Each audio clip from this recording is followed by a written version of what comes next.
इस्लाम के रहस्यवादी साधक सूफ़ी नाम से जाने जाते हैं। सूफ़ी शब्द की उत्पत्ति सूफ़ शब्द से मानी जाती है। सूफ़ का अर्थ है ऊन। आमतौर पर यह माना जाता है कि सूफ़ी शब्द का प्रयोग मोहम्मद साहब से लगभग 200 वर्ष पश्चात प्रचलन में आया था। संभवतः 8वीं शताब्दी के उत्तरार्ध में सूफ़ी शब्द प्रचलन में आया और सन 800 ईस्वी के पूर्व कूफा के अबू हासिम के लिए इसे प्रयोग किया गया। उसके बाद 869 ईस्वी में अरबी लेखक बसरा के जाहिज द्वारा साहित्य में इसका प्रचलन शुरू हुआ। अर्थात साहित्य में सूफ़ी शब्द का प्रचलन 869 ईस्वी में अरबी लेखक बसरा के जाहिज द्वारा शुरू हुआ। सूफ़ी शब्द की उत्पत्ति सूफ़ यानी ऊन से है। 8वीं-9वीं शताब्दी में अरब में सूफ़ियों की पहचान सफ़ से निर्मित वस्त्रों से की जाती थी। अर्थात सूफ़ी शब्द का संबंध सूफ़ से है, जिनका अर्थ है ऊन। सूफ़ी लोग सफ़ेद ऊन से पहने हुए चोगे पहनते थे और उनका आचरण पवित्र एवं शुद्ध होता था।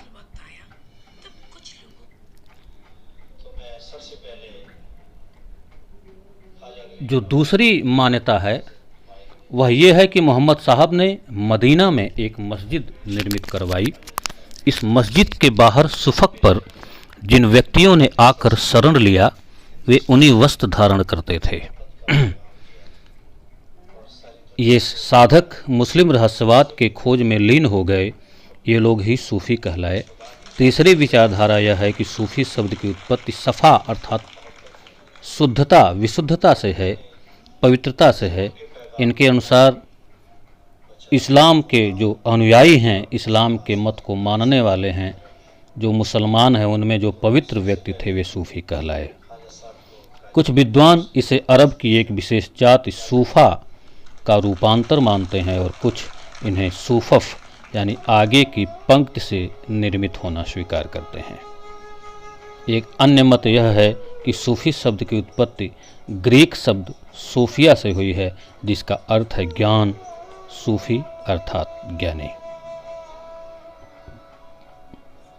कहा जा सकता है कि सूफ़ी शब्द मूलतः अरब और ईरान के उन कतिपय व्यक्तियों की ओर संकेत करता है जो उन्हीं वस्त्र पहनते थे। सन्यासियों की तरह से, मुसलमानों में सन्यासियों की तरह से जीवन व्यतीत करते थे, वे सूफ़ी कहलाए।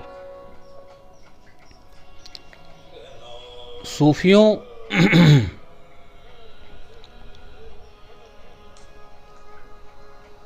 के मत का जो स्रोत है वो इस्लाम धर्म का शरीयत है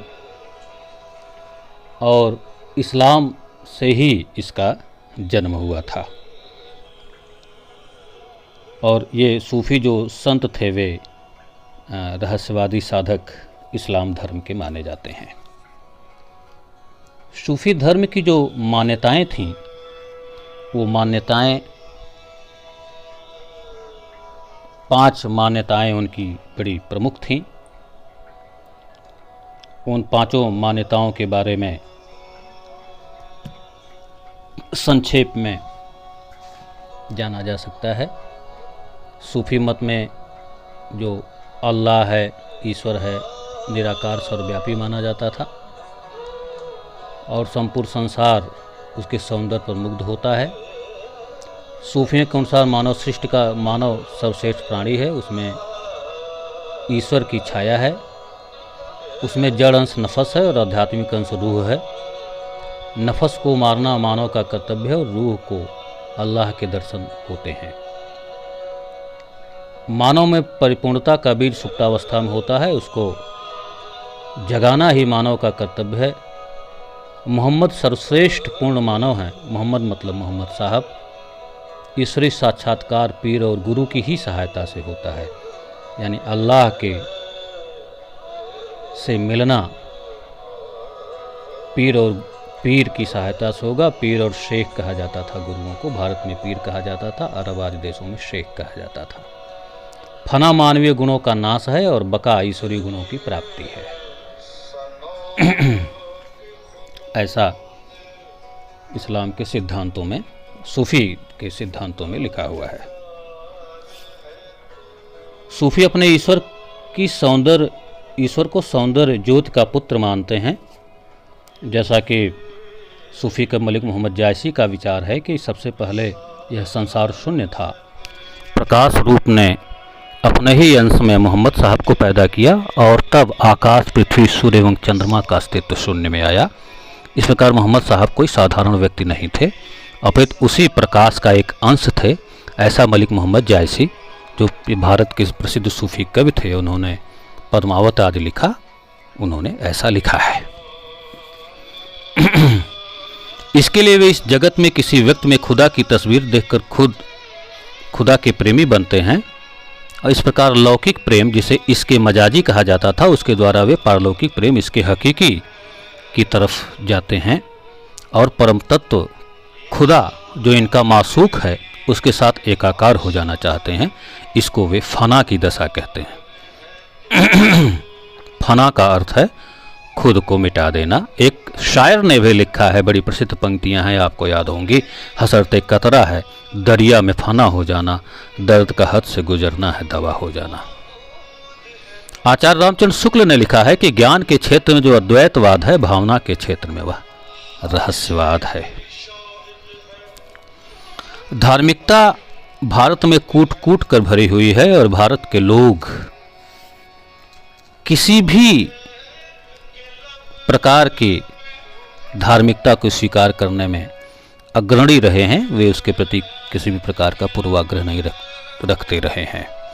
और भारत के लोगों की एक और विशेषता रही है कि वे जैसे हमेशा प्रेम के भूखे रहे हैं, और जिसने भी उनकी तरफ प्रेम से देखा वे उसी के हो गए। तो सूफी मत को भी इन लोगों ने स्वीकार किया। कभी कभी यह प्रश्न आता है कि क्या सूफी मत भारत में आया था, तो वह किस लिए आया था?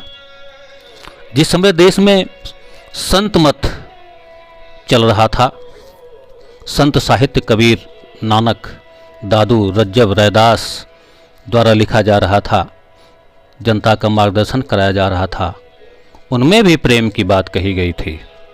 उसी समय ठीक सूफी मत भी भारत में प्रविष्ट होता है, और सूफी उसके पहले हालांकि आ चुका होता है। और सूफी विचारधारा को मानने वाले लोग सूफी मत के माध्यम से भी इस्लाम का प्रचार कर रहे होते हैं। कुछ विद्वानों का मत है कि वे धार्मिक प्रचारक नहीं थे, वे प्रेम का प्रचार कर रहे थे। लेकिन उनका जो प्रेम था वह लौकिक के माध्यम से पारलौकिक को प्राप्त करना था, और उनकी जो पारलौकिकता थी वो इस्लाम में थी। जैसा कि मलिक मोहम्मद जायसी ने ही एक जगह लिखा है कि सबसे पहले यह संसार शून्य था, प्रकाश का रूप ईश्वर ने अपने ही अंश में मोहम्मद को पैदा किया, और तब आकाश, पृथ्वी, सूर्य एवं चंद्रमा का अस्तित्व शून्य में आया। इस प्रकार मोहम्मद साहब कोई साधारण व्यक्ति नहीं थे, अपितु उसी प्रकाश का एक अंश थे। तो इस प्रकार से ऐसा प्रतीत होता है कि सूफी जो हैं वे भी भारत में इस्लाम के प्रचारक के रूप में ही आए थे, क्योंकि जितने भी सूफी सिलसिले यानी संप्रदाय भारत में आए, वे सभी के सभी सूफी सिलसिले जिन्होंने अपना यहाँ प्रचार प्रसार किया, वे इस्लाम के आक्रमणकारियों के साथ आए हुए थे। तो उन पर आने के पहले इस्लाम के आक्रमणकारी एक तरफ तलवार के बल पर जोर जबरदस्ती इस्लाम में परिवर्तित कर रहे थे, दूसरी तरफ सूफी साधक थे। प्रोफेसर सुधीर चितपचौरी ने तीसरी परंपरा की खोज नामक अपनी पुस्तक में लिखा है कि लेकिन सूफी अन्य धर्मशास्त्रियों की तरह विजित इलाकों में इस्लाम की ताकत को फैलाने और मजबूत करने में दिलचस्पी रखते थे। जो सूफी थे वे इस्लाम के जो आक्रमणकारी थे उनके द्वारा जीते गए क्षेत्रों में इस्लाम की ताकत को फैलाने और उसे मजबूत करने में दिलचस्पी रखते थे। यह काम वे कुछ आकर्षक तरीके से करते थे। धर्मशास्त्री और सूफियों के तरीकों में फर्क था। धर्मशास्त्रियों के विपरीत इस्लाम के ताकतवर पहलुओं को वे बातचीत या प्रबोधन के जरिए करना चाहते थे। यही चीज इल्तुतमिश के कथन की ओर संकेत करती है। सूफी हलकों में हिंदू विषयों और कविता की लोकप्रियता एक खास बात थी जो सूफियों द्वारा लिखी गई थी। इसके अलावा शुरुआती सूफी साहित्य के बहुत से दोहे, जिनमें से कुछ ही उपलब्ध हैं जो शामा समारोहों या गैदरिंग्स में गाए जाते थे, ये शेख हमदुद्दीन नगौरी और बाबा फरीद के नाम से जाने जाते हैं। ये मसनवी और दोहे सूफी विचार के जरिए सभी सामाजिक तबकों की कल्पनाओं को खूब उत्तेजित करते थे। सूफी मत को पॉपुलर करने में इनकी बड़ी भूमिका थी। वे आगे लिखते हैं कि शुरुआती हिंदी मसनवियों में मुल्ला दाऊद की चंदायन, जो 1379 में लिखी गई थी, दिल्ली की मस्जिद से पढ़ी जाती थी। 16वीं सदी के इतिहासकार बदायूनी ने लिखा है कि मौलाना तकी अलदीन इसकी कविताओं को अपने उपदेशों में मिलाकर पढ़ा करता था। मौलाना समझता था कि चंदायन पूरी दैवी सत्य है और कुरान की कुछ आयतों की पूरक है। कुतुबन की मृगावती, मंझन की मधुमालती तथा जायसी की पद्मावत सभी हिंदी मसनवी हैं। हिंदू मिथकों, हिंदू तौर तरीकों, यौगिक क्रियाओं तथा नाथपंथ से पूरी तरह परिचित हैं।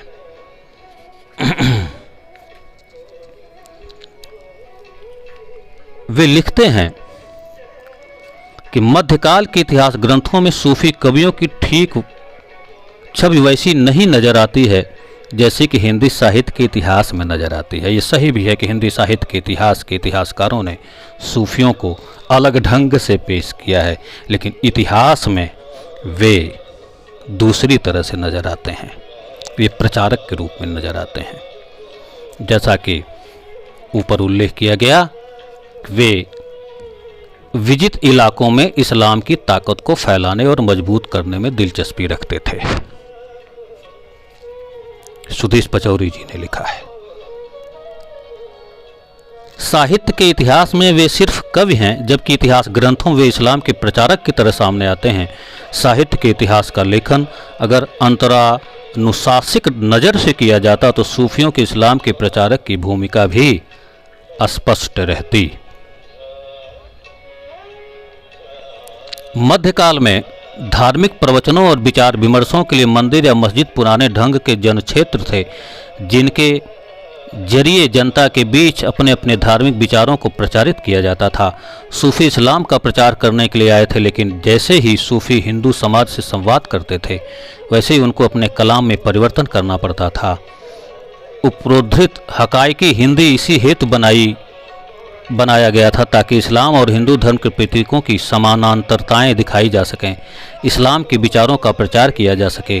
सूफियों द्वारा किए जा रहे वे प्रयत्न एक नए किस्म के जनसंवाद की जबरदस्त कोशिश की तरह से थे।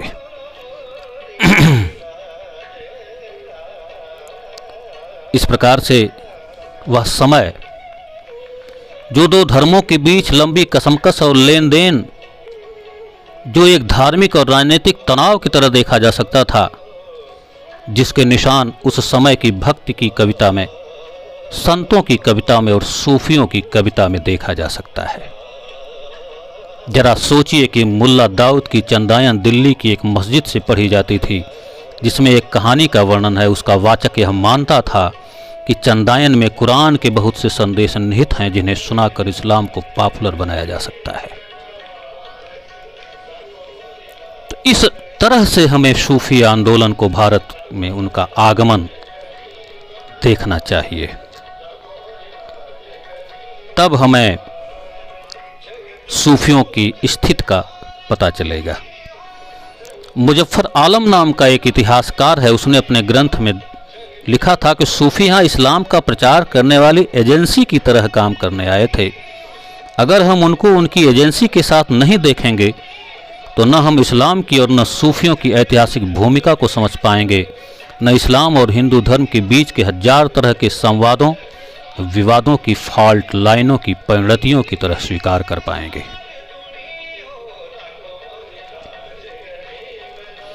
तो इस तरह से हमें सूफियों का आगमन भारत में देखना होगा इतिहास के नज़रिए से। साहित्य के इतिहास के नजरिए से तो वे मात्र एक कवि थे। साहित्य का इतिहासकार उनमें काव्य तत्व ढूंढता है, उस नजरिए से उसको देखता है।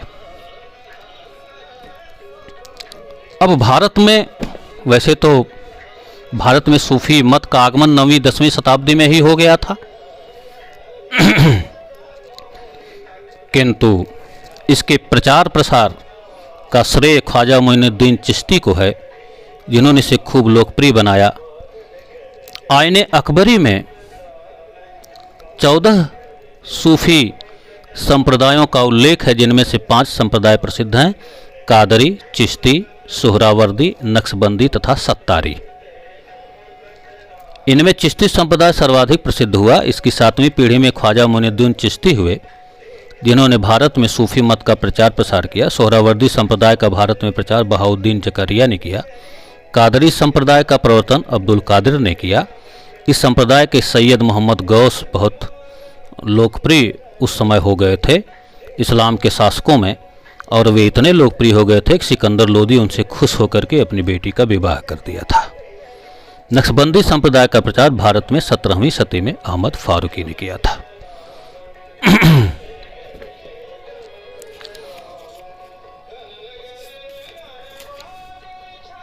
चिश्ती संप्रदाय सबसे पहले 1192 में शहाबुद्दीन गोरी की सेना के साथ शहाबुद्दीन चिश्ती के भारत आने के बाद शुरू हुआ। ख्वाजा मोइनुद्दीन चिश्ती ने चिश्तिया सिलसिला की स्थापना की। सिलसिला का मतलब संप्रदाय से आप यहाँ समझें। उन्होंने अजमेर को अपना निवास स्थल बनाया, जहाँ ख्वाजा साहब की दरगाह के नाम से उनकी समाधि है। उसे अजमेर शरीफ भी कहते हैं। इसके पश्चात सुल्तान इल्तुतमिश के समकालीन ख्वाजा बख्तियार काफ़ी ने चिश्तिया सिलसिले को और विकसित किया। उन्होंने दिल्ली के बाबा फरीद को चिश्तिया सिलसिले में दीक्षित किया। भारतीय सूफी मत के इतिहास में बाबा फरीद को बहुत महत्वपूर्ण स्थान प्राप्त है, क्योंकि उन्होंने ही खूब प्रयास करके चिश्ती सिलसिले को भारत में लोकप्रियता प्रदान की थी। बाबा फरीद की भक्ति एवं सेवा से प्रसन्न होकर के बख्तियार काफ़ी ने उन्हें अपना उत्तराधिकारी घोषित किया था। बाबा फरीद ने भारतीय परिवेश में से सामंजस्य स्थापित करते हुए और यहाँ के लोगों को आकर्षित करने के लिए सूफी पंथ की तरफ, सूफी मत की तरफ उन्होंने संगीत को ईश्वर प्रेम के एक महत्वपूर्ण साधन के रूप में विकसित किया था।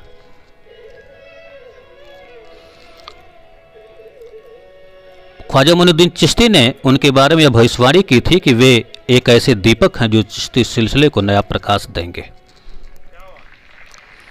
उनके नेतृत्व में भारत के कोने कोने में चिश्ती सिलसिला प्रभावशाली एवं लोकप्रिय होता गया। शेख फरीदुद्दीन गजशंकर के शिष्यों में हजरत शेख अली शाबिर एवं हजरत निजामुद्दीन औलिया थे। उन्होंने इसका खूब विकास किया। सम्राट अकबर के समकालीन शेख सलीम चिश्ती थे। उन्हीं के आशीर्वाद से अकबर को पुत्र की प्राप्ति हुई थी। इन्होंने चिश्तिया संप्रदाय की परंपराओं को जीवित रखा और उनकी दरगाह आज भी फतेहपुर सीकरी में है, जिसका अकबर ने निर्माण कराया था। अगला संप्रदाय जो सोहरावर्दी संप्रदाय है, अजाम के शेख शहाबुद्दीन सोहरावर्दी के शिष्य भारत की उत्तरी पश्चिमी सीमा पर सिंध में आकर बस गए थे। सिंध से लेकर मुल्तान तक का प्रदेश 11वीं शताब्दी में सूफी मत का बड़ा केंद्र बन चुका था। शेख शिहाबुद्दीन सोहरावर्दी के शिष्यों में शेख हमीदुद्दीन नागौरी तथा मुल्तान के अल-हक व अल-दीन जकारिया ने सोहरावर्दी सिलसिले को भारत में स्थापित करने में महत्वपूर्ण भूमिका निभाई। इसके जनप्रिय एवं प्रभावशाली बनाने का श्रेय हजरत जकारिया को था। बाद में बहुत सारे सूफी हुए, जिन्होंने सिंध, गुजरात, बंगाल, हैदराबाद एवं बीजापुर में सूफी मत का खूब प्रचार प्रसार किया। सोहरावर्दी के जो जकारिया थे, जकारिया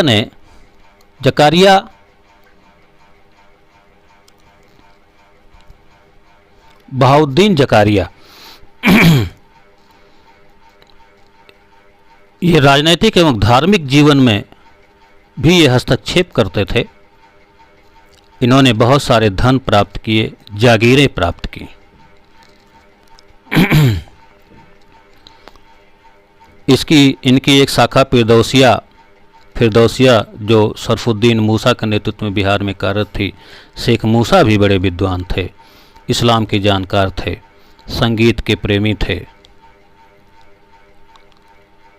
और इन्होंने भी सूफी मत के प्रचार में बड़ी भूमिका निभाई। सोहरावर्दी जो सूफी थे, दान में जागीर भी लेते थे और वे बड़े धनी होते थे और ज़रूरत पड़ने पर सुल्तानों की, बादशाहों की आर्थिक सहायता भी करते थे, या दासियां भी रखते थे।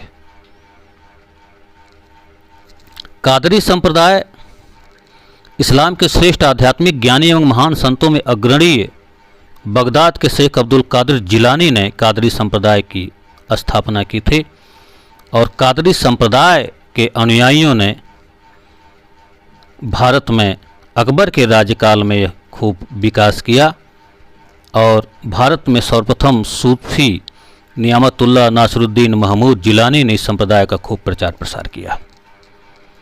शेख मूसा तो सम्राट अकबर का मसनब उन्होंने स्वीकार कर लिया था। इसके अतिरिक्त बहुत सारे सूफी संत थे, सूफी कवि थे, संत थे जिन्होंने सूफी मत का प्रचार प्रसार किया, सूफी प्रचारक कह लीजिए, प्रचार प्रसार किया। मुगल सम्राट शाहजहां का ज्येष्ठ पुत्र दारा शिकोह भी कादरी संप्रदाय का अनुयायी था।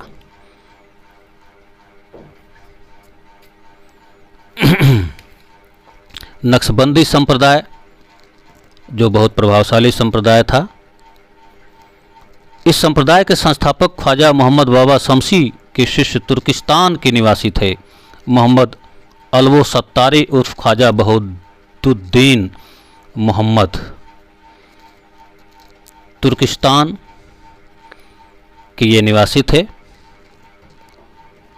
14वीं शताब्दी में इस संप्रदाय का प्रचार भारत में हुआ।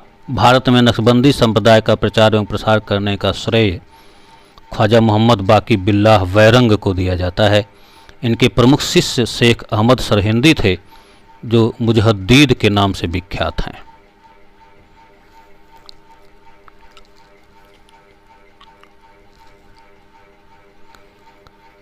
इस तरह से दिल्ली के सूफी संत ख्वाजा मीर दर्द नक्शबंदी थे। ये उर्दू फारसी के अच्छे कवि थे। इल्मे इलाही मोहम्मद नामक विचारधारा को इन्होंने जन्म दिया था। सत्तारा या सत्तारी संप्रदाय जिसको कहा जाता है, यह संप्रदाय भारत, इसका मुख्य केंद्र था भारत में। यह संभवतः 1415 ईस्वी में आया था।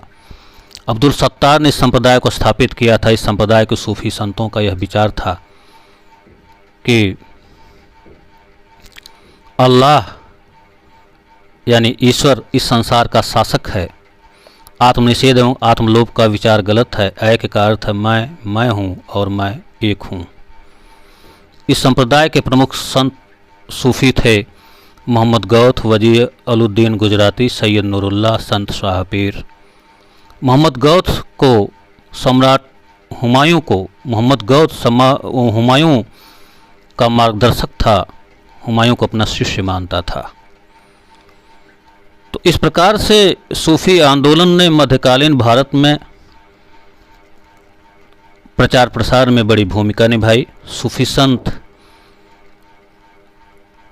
शासक एवं शासित वर्ग के बीच समन्वय की स्थापना कर रहे थे।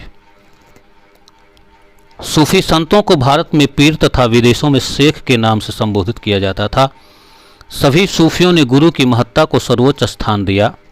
इसलिए मुगल कालीन भारत में पीरों को बड़ी श्रद्धा की दृष्टि से देखा जाने लगा था। दिल्ली, अजमेर, सुल्तान फतेहपुर सीकरी, हैदराबाद आदि स्थानों पर प्रमुख पीरों की दरगाहें हैं, जहां आज भी हिंदू एवं उनके अनुयायी मुसलमान प्रतिवर्ष उन्हें अपनी अपना श्रद्धा सुमन अर्पित करने के लिए जाते हैं। सूफी साहित्य भी अधिकतर अवधी भाषा में लिखा गया, जिस पर हम लोग बाद में विचार करेंगे।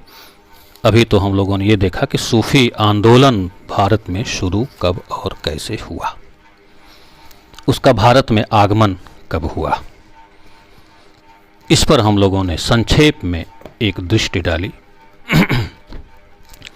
सूफियों द्वारा भारतीय संगीत का काफ़ी प्रचार हुआ, क्योंकि सूफी सिलसिलों में संगीत को निषिद्ध नहीं माना गया। वे अपने अल्लाह की याद में गाने बजाने को उचित मानते थे, जबकि मौलवी लोग गाने बजाने की अनुमति नहीं देते थे। यही संगीत धीरे धीरे मुस्लिम बादशाहों की दृष्टि में मनोरंजन का साधन भी बनता गया। चिश्ती परंपरा का प्रारंभ में विस्तार होने के साथ साथ संगीत का प्रचार भी बढ़ता गया। सूफी विचारधारा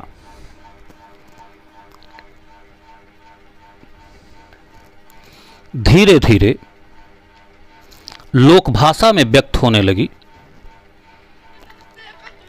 सूफियों ने संगीत के प्रचार में कोई कसर उठा नहीं रखी थी। बादशाह भी उनका आदर सम्मान करते थे। वे गजल के रूप में खुदा की इबादत करते थे, जो प्रेम काव्य से ओतप्रोत होती थी। हर एक व्यक्ति उसका अर्थ अपने अपने ढंग से लगाता था। दरबारों में इन्हीं गजलों का अर्थ वासनामय समझा जाता था, तो खानकाहों में उन्हीं गजलों के गाए जाने पर अर्थ भक्तिमय हो जाता था। उन्होंने जिस भाषा का प्रयोग और प्रसार किया वह हिंदी की अवधी बोली से काफ़ी मिलती जुलती थी।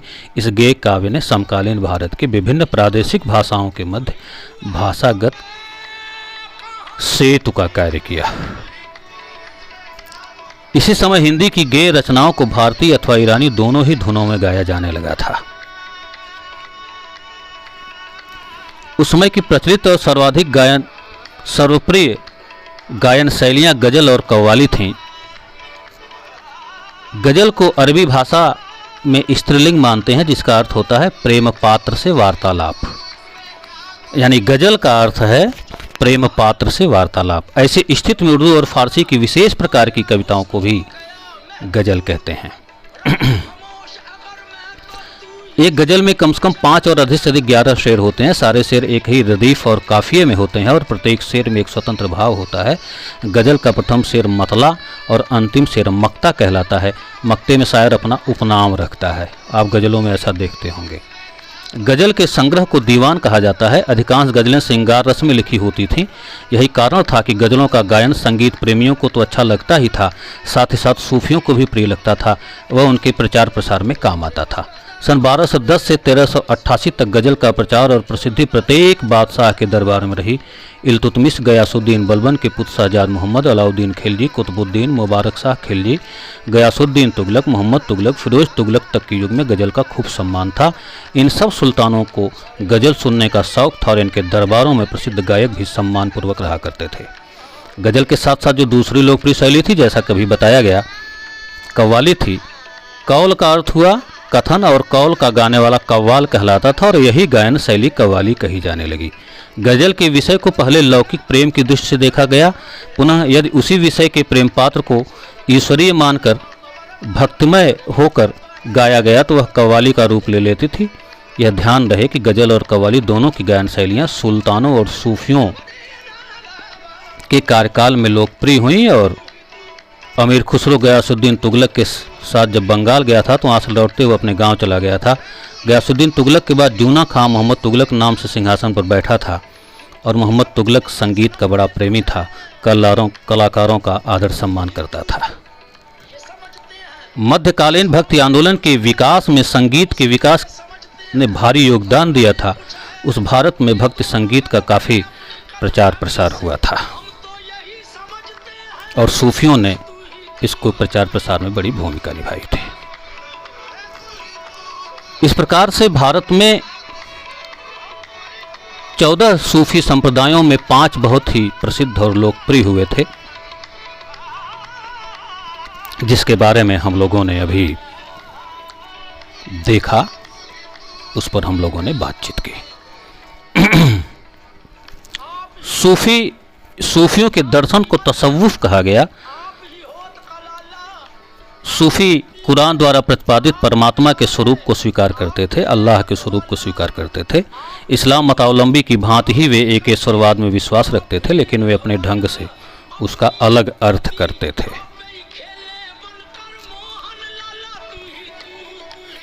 तो इस प्रकार से सूफियों के जो साधक थे उनकी 4 अवस्थाएं मानी गई थी, शरीयत, तरीकत, हकीकत और मारिफत। और इसी के द्वारा वे साधना करते थे और इसी का वो प्रचार प्रसार करते थे। अब हिंदी में जो सूफी प्रेम काव्य है, इस पर हम लोग अगले किसी क्रम में बातचीत करेंगे कि हिंदी में जो सूफी कविता रही वो किस प्रकार से लिखी गई, उसकी क्या प्रवृत्तियां रहीं और वो परंपरा से किस प्रकार से ली गई। एक चीज़ और ये ध्यान रखने की ज़रूरत है कि चिश्ती एक संत थे कुतुबुद्दीन ऐबक, जिनके सम्मान में कुतुब मीनार बनाया गया था, कुतुब मीनार का निर्माण करवाया गया था। और जो बाबा फरीद थे वे काकी के शिष्य थे और इनका मूल नाम था फखरुद्दीन गजे शकर। और फरीद के जो कुछ उपदेश हैं वे गुरु ग्रंथ साहब में भी मिलते हैं। फरीद मिला जुला करके कुछ उदार माने जाते थे।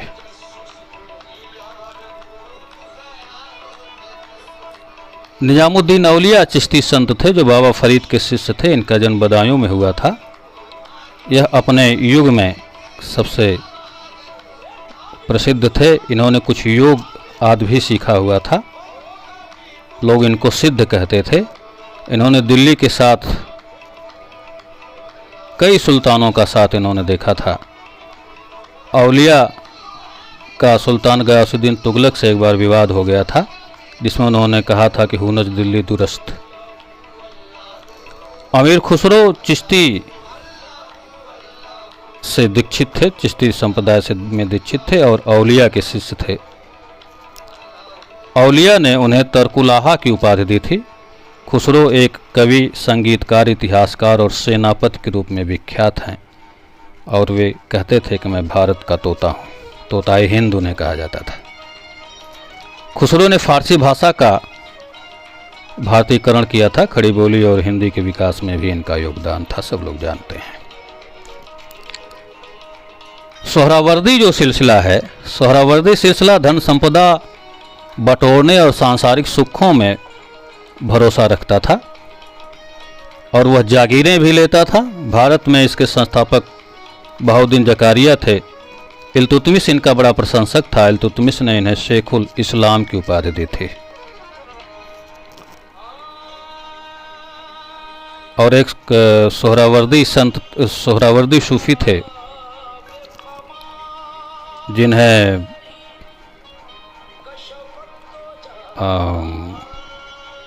अभी बताया गया कि इन्हें शेखुल इस्लाम की उपाधि दी गई थी। अयोध्या इनका केंद्र था।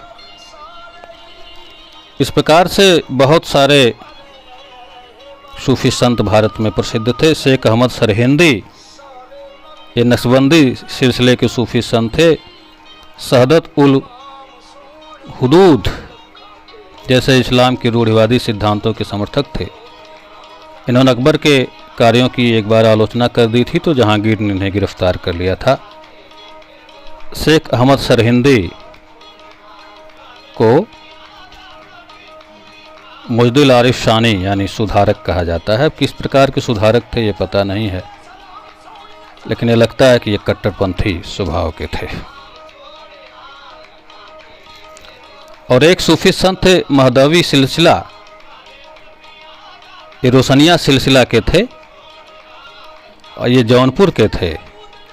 इसके संस्थापक जौनपुर के मोहम्मद थे। इनका मानना था कि उनकी बातों को जो न माने उन पे जजिया कर लगाया जाना चाहिए। तो इस प्रकार से यह सूफी सिलसिला भारत में आया था और इसने सूफी मत का प्रचार प्रसार किया था। और उस सूफी मत का हिंदी साहित्य पर क्या असर पड़ा, हिंदी पर क्या असर पड़ा, हिंदी भाषा पर क्या असर पड़ा, हिंदी के भक्ति आंदोलन पर क्या असर पड़ा, इसको हम लोग अपने अगले वक्तव्य में सूफी काव्यधारा के अंतर्गत हिंदी में सूफी प्रेम काव्य पर जब हम लोग बातचीत करेंगे तो उसको देखेंगे। प्रमुख सूफी कवि एवं उनकी रचनाओं के अंतर्गत। धन्यवाद।